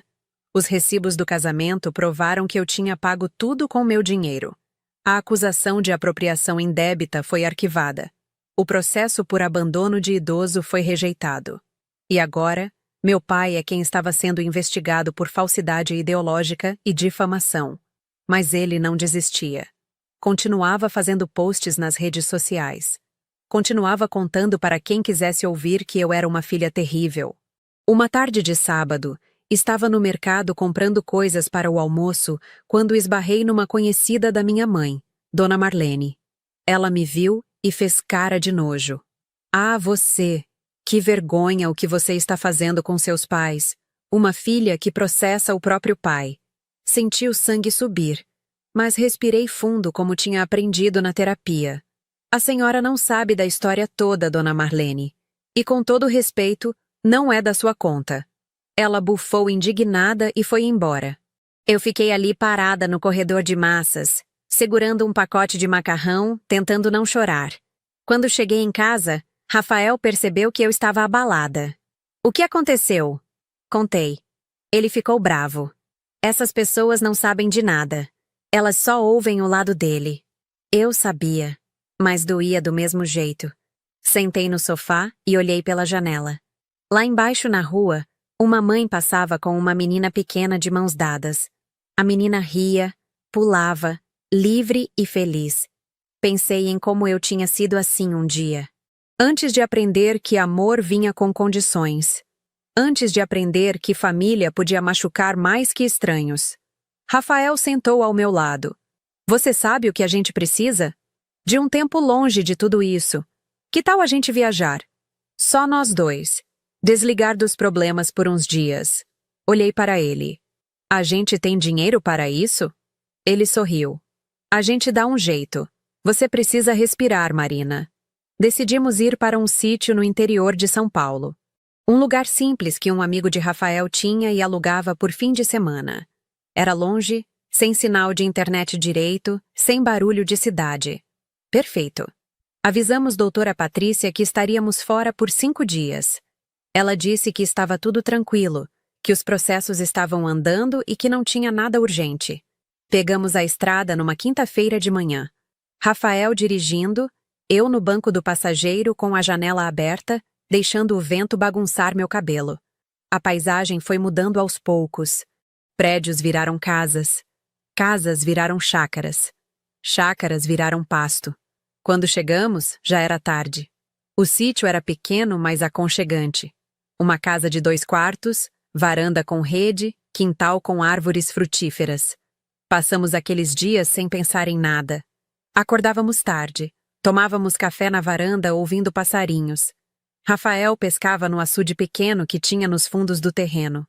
Eu lia livros que tinha comprado, mas nunca tinha tido tempo de ler.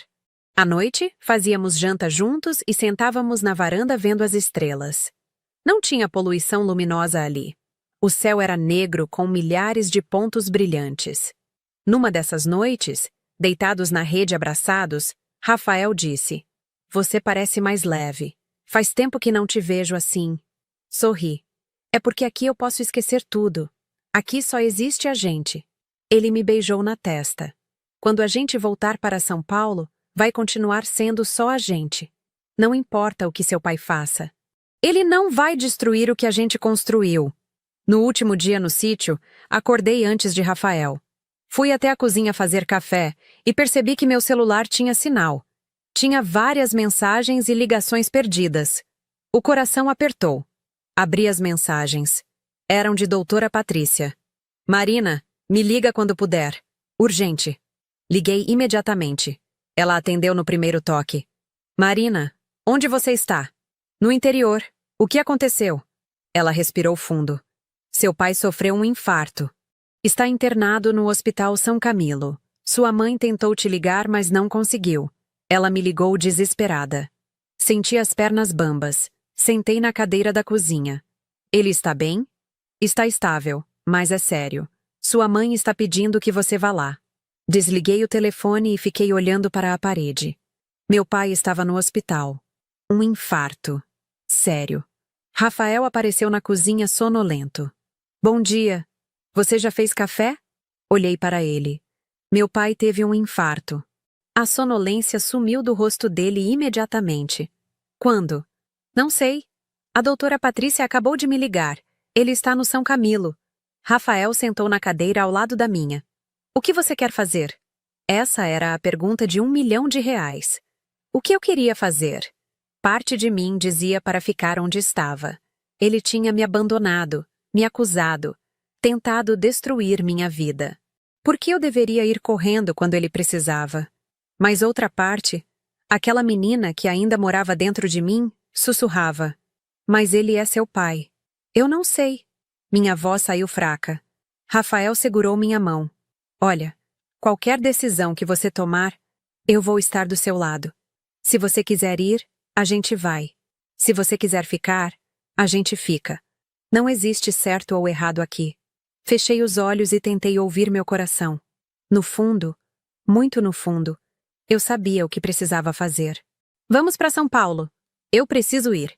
Arrumamos nossas coisas rapidamente e pegamos a estrada de volta. A viagem que na ida tinha sido tranquila e gostosa, na volta foi tensa e silenciosa.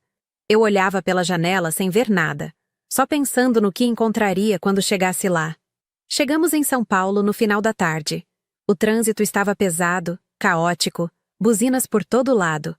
Fomos direto para o Hospital São Camilo. Rafael estacionou no estacionamento e segurou meu braço antes que eu saísse do carro. Respira fundo, você consegue. Assenti. Entramos no hospital. O cheiro de desinfetante e remédio me deu náusea. Fomos até a recepção. Estou procurando Antônio Fonseca. Ele deu entrada por infarto. A recepcionista digitou no computador. Ele está na UTI, 3º andar. Só familiares podem subir. Mostrei meu RG provando que era filha dele. Pegamos o elevador. Meu coração batia tão forte que eu sentia na garganta. Quando as portas abriram no 3º andar, vi minha mãe sentada numa cadeira do corredor. Ela estava com roupa amassada, cabelo bagunçado, olhos vermelhos de chorar. Quando me viu, ela se levantou e veio correndo me abraçar. Marina, graças a Deus você veio. Retribuí o abraço, mas meu corpo estava rígido. Como ele está? Ela se afastou limpando as lágrimas. Estável. Mas foi grave. O médico disse que ele teve sorte de ter chegado aqui a tempo. Rafael ficou um passo atrás, respeitoso, mas atento. Minha mãe olhou para ele e acenou com a cabeça. Rafael. Dona Célia. Um médico apareceu no corredor. Familiares de Antônio Fonseca? Nos aproximamos. Sou a esposa, disse minha mãe. E essa é nossa filha Marina. O médico, um homem jovem de jaleco branco, consultou a prancheta. O quadro dele está estável. Foi um infarto do miocárdio. Fizemos cateterismo e colocamos 2 stents. Ele vai precisar de repouso absoluto e mudança de hábitos. Mas se seguir as recomendações, a recuperação é boa. Minha mãe desabou a chorar de alívio. Eu só assenti, processando a informação. Posso vê-lo? O médico hesitou. Ele está sedado ainda, mas daqui a algumas horas, sim. Uma pessoa por vez, 15 minutos. Agradecemos e o médico foi embora. Minha mãe se virou para mim. Marina, eu sei que as coisas estão ruins entre vocês. Mas ele é seu pai. Ele quase morreu. Por favor, deixa tudo isso para trás. Senti a raiva subir de novo. Mãe, ele me acusou de roubar dele. Ele tentou me destruir. E a senhora quer que eu simplesmente esqueça? Ela baixou a cabeça. Eu sei que ele errou. Mas o estresse de tudo isso contribuiu para o infarto. O médico disse que ele estava com pressão altíssima. Então agora a culpa é minha? Minha voz saiu mais alta do que eu pretendia. Algumas pessoas no corredor olharam. Rafael tocou meu ombro gentilmente. Marina, vamos lá fora respirar um pouco. Saímos para o jardim do hospital. Sentei num banco e coloquei o rosto nas mãos. Ela está me culpando pelo infarto dele. Como se eu tivesse feito alguma coisa. Rafael sentou ao meu lado. Sua mãe está assustada. Pessoas assustadas falam besteira. Não leva para o coração. Mas eu já estava levando. Porque no fundo, uma parte de mim se sentia culpada. E se eu tivesse cedido? E se eu tivesse dado o dinheiro? E se eu não tivesse processado ele? Será que ele estaria bem? Doutora Sandra, minha psicóloga, tinha me preparado para isso. Ela disse que pessoas manipuladoras sempre encontram uma forma de fazer você se sentir culpado. Não é sua culpa, Marina. O infarto dele é resultado de anos de estresse, má alimentação, falta de exercícios. Não é por causa de um processo. Voltamos para dentro do hospital. Minha mãe estava conversando com Camila, que tinha acabado de chegar. Quando Camila me viu, seu rosto se fechou. Você veio. Vim. A gente ficou se olhando, toda a tensão entre nós palpável. Ele está perguntando por você, disse Camila. O médico deixou ele acordar um pouco e ele perguntou se você tinha vindo. Meu estômago embrulhou. Eu posso vê-lo? Minha mãe assentiu. Vai, ele precisa de você. Caminhei até a porta da UTI. Uma enfermeira me parou. Você é familiar? Filha. 15 minutos. Não pode deixar ele agitado. Assenti. Ela abriu a porta e me levou até o leito dele. Meu pai estava deitado, pálido, com tubos e fios por todo lado. Monitores apitavam baixinho ao lado da cama. Quando ele me viu, seus olhos se encheram de lágrimas. Marina. Minha voz saiu presa na garganta. Oi, pai. Você veio. Vim. Ele tentou estender a mão. Hesitei, mas peguei. Estava fria, fraca. Tão diferente da mão forte que segurava a minha quando eu era criança. Desculpa, ele sussurrou. Eu estraguei tudo. Lágrimas desceram pelo meu rosto sem controle. Pai... Não. Deixa eu falar. Eu fui um idiota. Você sempre foi uma filha boa. E eu nunca soube te valorizar. Fiquei com raiva quando você escolheu o Rafael porque senti que estava perdendo o controle sobre você. E quando você disse não para o dinheiro, eu quis te punir. Mas eu errei. Eu errei muito. Aquelas palavras eram tudo o que eu tinha esperado a vida inteira. Mas agora, ouvindo elas ali naquele hospital, não traziam o alívio que eu imaginava. Traziam dor. Porque tinham vindo tarde demais. Depois de tanto estrago. Pai, o senhor me machucou muito. Ele assentiu, chorando. Eu sei. E se eu pudesse voltar atrás, voltaria. Mas eu não posso. Só posso pedir desculpas. E pedir que você não me abandone. Fechei os olhos. Eu não vou abandonar o senhor. Mas eu também não posso esquecer o que aconteceu. Vai levar tempo. Ele apertou minha mão com a pouca força que tinha. Eu entendo. Só não me tira da sua vida. Por favor. A enfermeira apareceu. Desculpa, mas o tempo acabou. Ele precisa descansar. Soltei a mão dele gentilmente. Eu volto amanhã. Ele assentiu e fechou os olhos, exausto. Saí de lá com as pernas bambas. Rafael estava me esperando no corredor. Ele me abraçou e eu desabei. Chorei tudo que tinha segurado lá dentro. Chorei de alívio. Chorei de tristeza. Chorei de confusão. Porque parte de mim queria perdoar. Mas outra parte ainda estava com raiva. Minha mãe se aproximou. Ele falou alguma coisa? Pediu desculpas. Ela soltou o ar aliviada. Graças a Deus. Ele precisava fazer isso. Camila estava encostada na parede, olhando para o chão. Me aproximei dela. Camila. Ela olhou para mim com os olhos vermelhos. Eu também te devo desculpas. Eu fiquei do lado dele quando devia ter ficado do seu. Aquilo me pegou de surpresa. Tudo bem. Eu sei que você estava numa situação difícil. Ela balançou a cabeça. Não. Não está tudo bem. Eu sou adulta. Eu podia ter feito escolhas diferentes. Mas eu tive medo. Medo de ficar sem lugar para morar, sem ajuda para a faculdade. Mas você ofereceu ajuda e eu recusei por orgulho. Desculpa. Abracei minha irmã. Ela retribuiu. E as duas ficamos ali, chorando juntas. Rafael e minha mãe nos observavam em silêncio. Quando nos separamos, Camila disse: depois que o pai melhorar, eu quero sair de casa. Você ainda aceita me ajudar? Sorri através das lágrimas. Claro, sempre. Passamos aquela noite no hospital. Minha mãe não queria sair de perto. Nós ficamos fazendo companhia. Rafael foi buscar comida numa lanchonete perto e comemos sanduíches sem gosto sentados nas cadeiras desconfortáveis do corredor. Por volta das 11 da noite, convenci minha mãe a ir para casa descansar. A senhora precisa dormir. Amanhã vai ser um dia longo. Ela resistiu, mas acabou concordando. Camila foi com ela. Eu e Rafael fomos para nosso apartamento. No carro, ele perguntou: como você está? Confusa, aliviada, cansada, tudo ao mesmo tempo. Ele assentiu. É normal. Você passou por muita coisa hoje. Chegamos em casa quase meia-noite. Tomei um banho demorado, deixando a água quente aliviar a tensão dos meus músculos. Quando deitei, Rafael me abraçou por trás. Vai ficar tudo bem. Pode não parecer agora, mas vai. Nos dias seguintes, estabelecemos uma rotina. Eu ia trabalhar de manhã, passava no hospital na hora do almoço, voltava para o trabalho e ia de novo no hospital à noite. Rafael me acompanhava sempre que podia. Meu pai foi transferido da UTI para um quarto normal depois de 3 dias.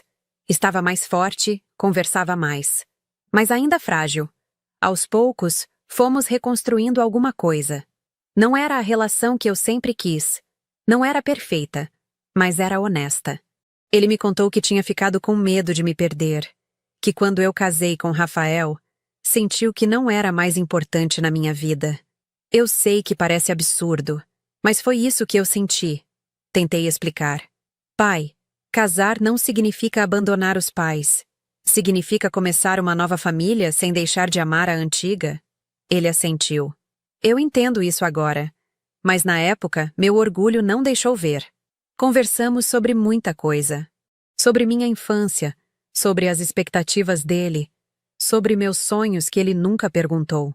Pela primeira vez, meu pai me ouviu de verdade.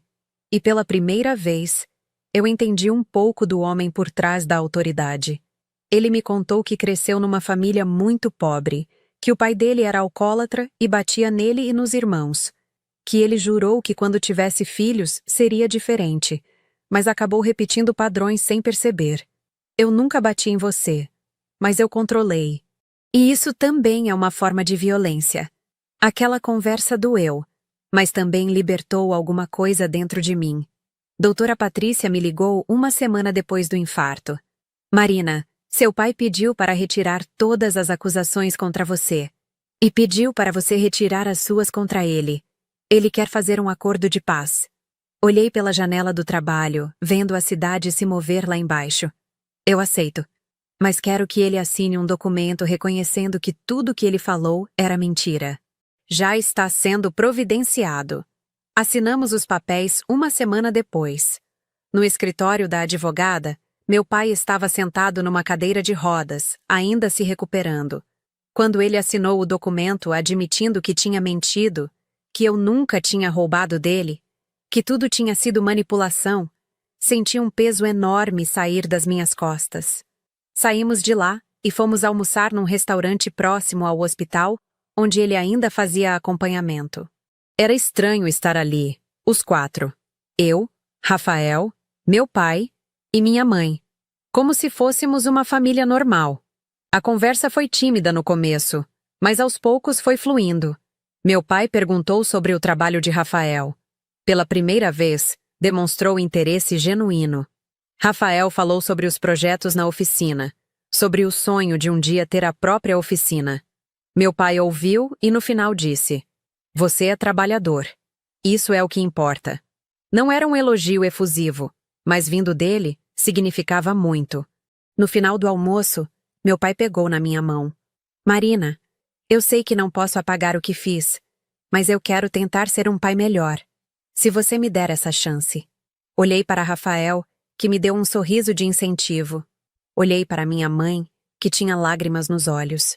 Olhei para meu pai, um homem quebrado tentando se reerguer. Eu te dou essa chance, pai, mas com limites. Eu não vou mais aceitar desrespeito. Não vou mais aceitar controle. Se a gente vai ter uma relação, vai ser baseada em respeito mútuo. Ele assentiu. Combinado. Novembro passou. Dezembro chegou trazendo festas de fim de ano. Pela primeira vez em meses, passei o Natal com minha família. Foi na casa dos meus pais. Simples. Comida caseira. Conversas tranquilas. Camila tinha se mudado para o nosso apartamento 2 semanas antes. Estava dormindo no sofá até conseguir juntar dinheiro para alugar um lugar próprio. Estava procurando emprego e Rafael tinha conseguido uma vaga para ela como recepcionista na oficina.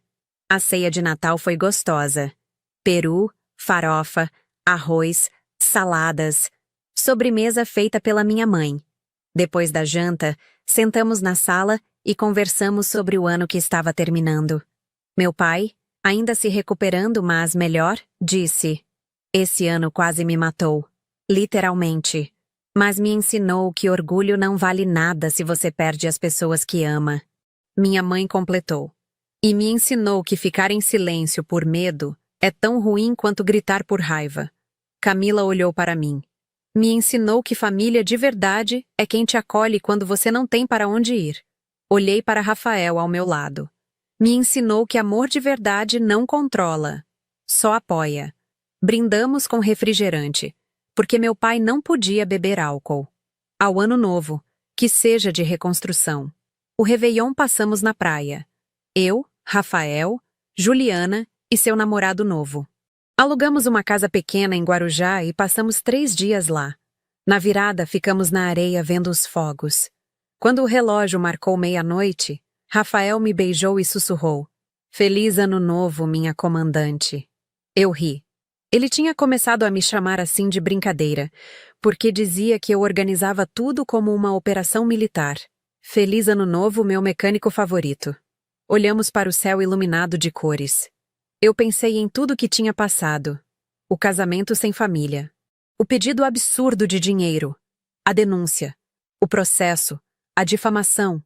O infarto. As desculpas. A reconstrução. Tinha sido um ano impossível, mas eu tinha sobrevivido. Janeiro de 2024 começou diferente. Mais leve.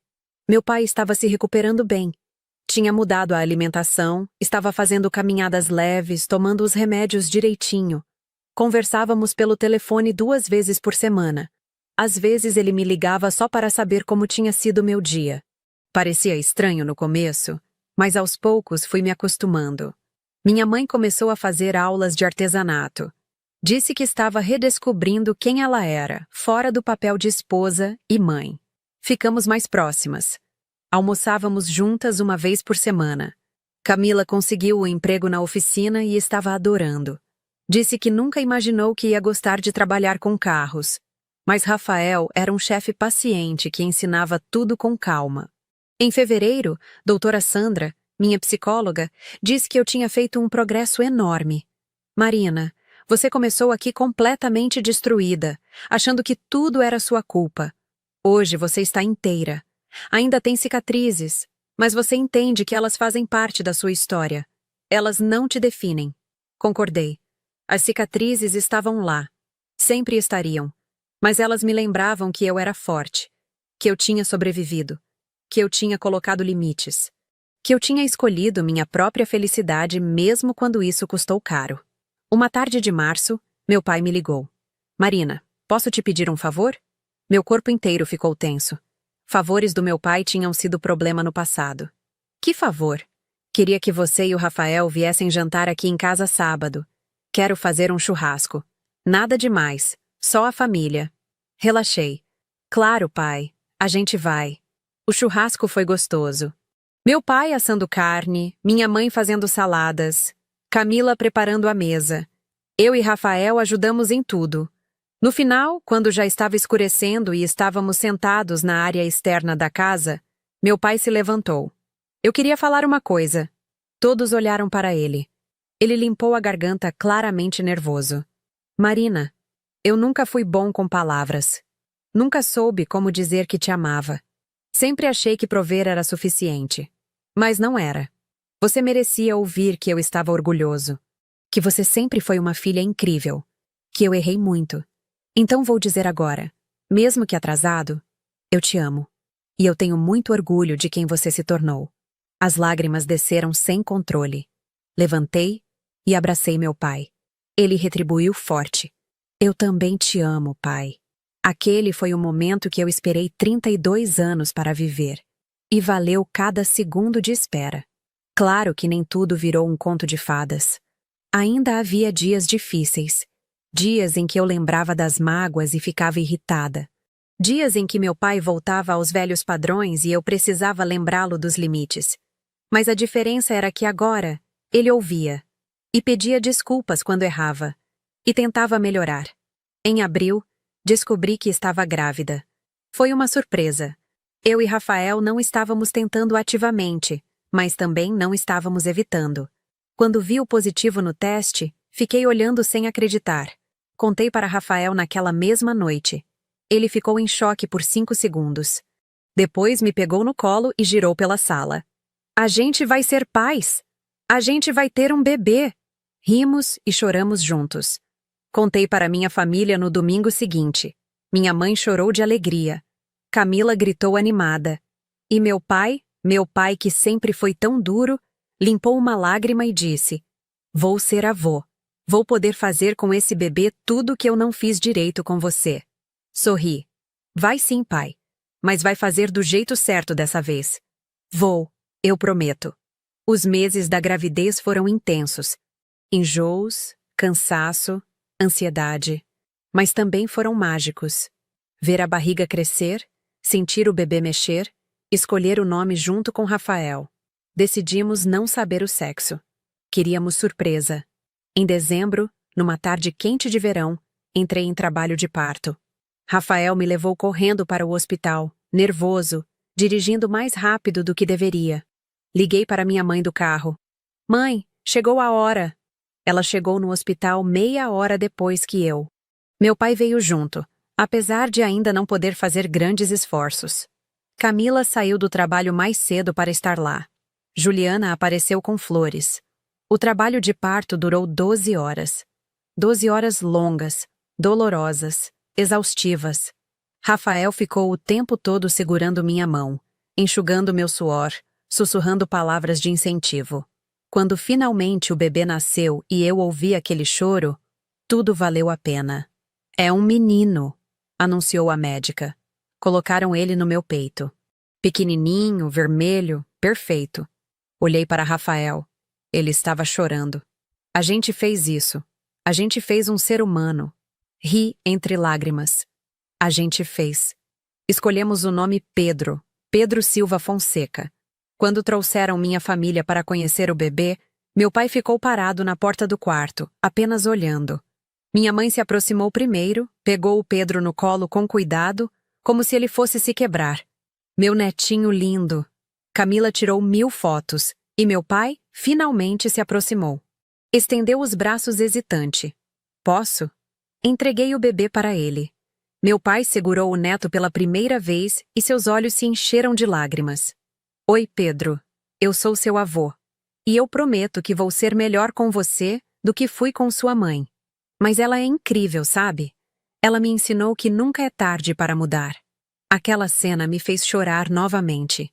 Rafael passou o braço em volta dos meus ombros. Olha só. Nossa família.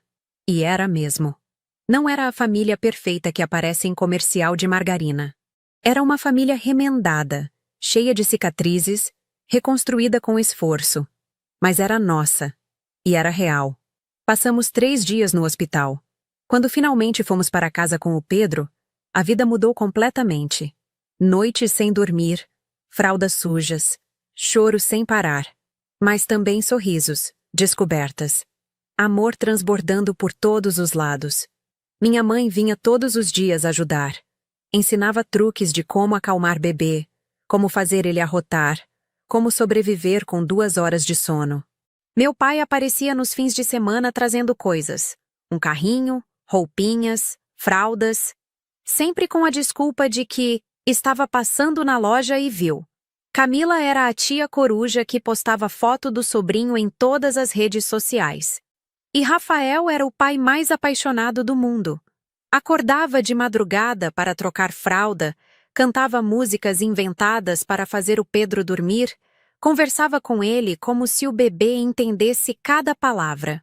Um sábado à tarde, 2 meses depois do nascimento do Pedro, toda a família estava reunida na nossa sala. Era pequena, apertada com todo mundo ali, mas estava cheia de amor. Olhei ao redor. Minha mãe preparando uma madeira na cozinha, Camila montando um móvel que tinha comprado, Rafael trocando a fralda do Pedro, meu pai sentado no sofá, observando tudo com um sorriso discreto. Sentei ao lado dele. No que o senhor está pensando? Ele olhou para mim. Estou pensando em como eu quase perdi tudo isso. Quase perdi você. Quase não conheci meu neto, por causa do meu orgulho idiota. Peguei na mão dele. Mas não perdeu, pai.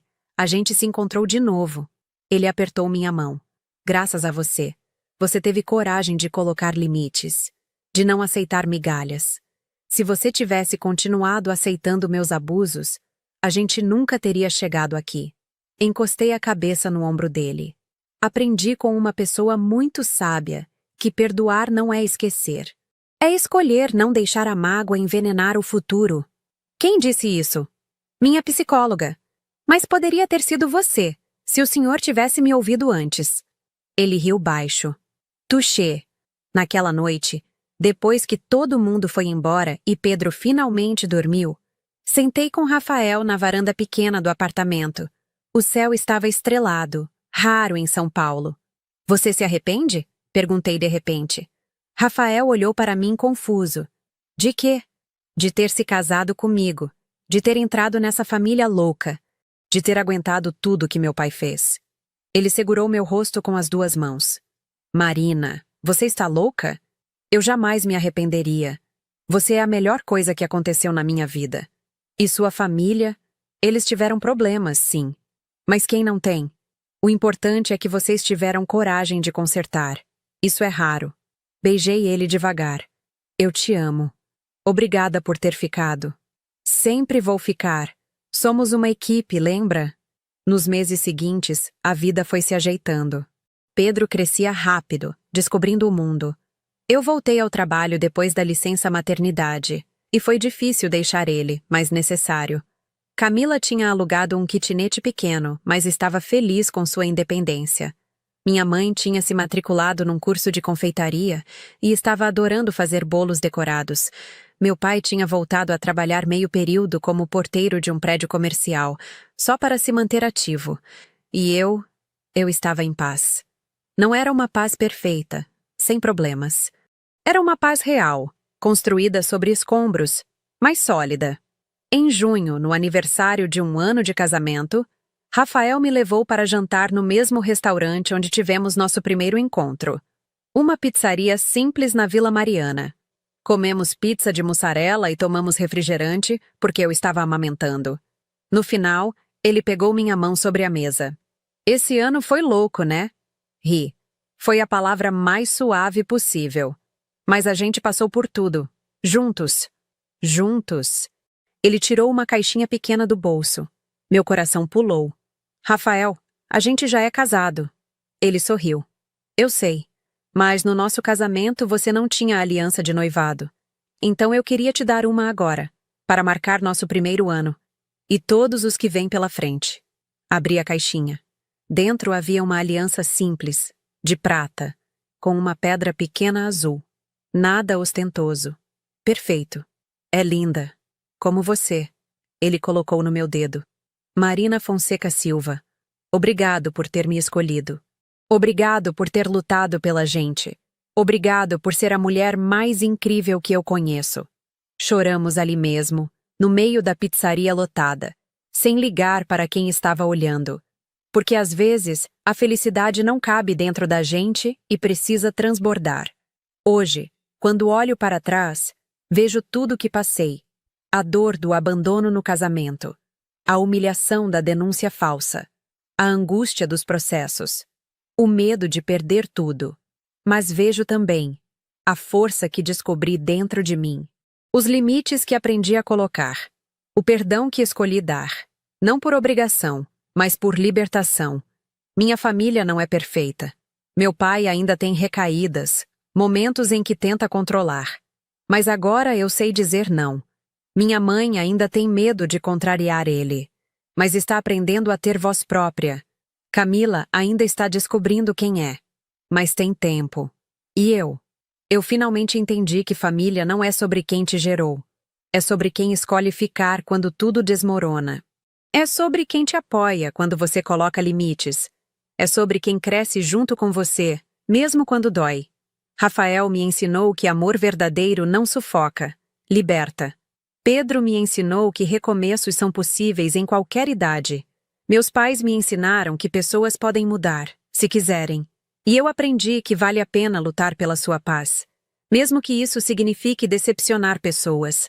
Mesmo que isso signifique ficar sozinha por um tempo. Mesmo que isso signifique enfrentar tempestades. Porque no final, a única pessoa com quem você precisa fazer as pazes é você mesma. Se alguém lendo isso está passando por algo parecido, saiba, você não precisa aceitar migalhas de amor. Você não precisa se contentar com pessoas que te machucam só porque são família. Você tem o direito de colocar limites, de dizer não, de escolher sua própria felicidade. E se eles te amam de verdade, vão respeitar isso. Vão crescer com você.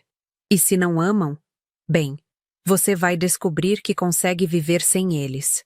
Vai doer muito, mas você vai sobreviver. E do outro lado da dor, existe uma versão sua mais forte, mais livre, mais inteira. Hoje, quando olho para o Pedro dormindo no berço, para o Rafael lendo no sofá, para as fotos da minha família remendada na estante, eu sei. Valeu a pena cada lágrima.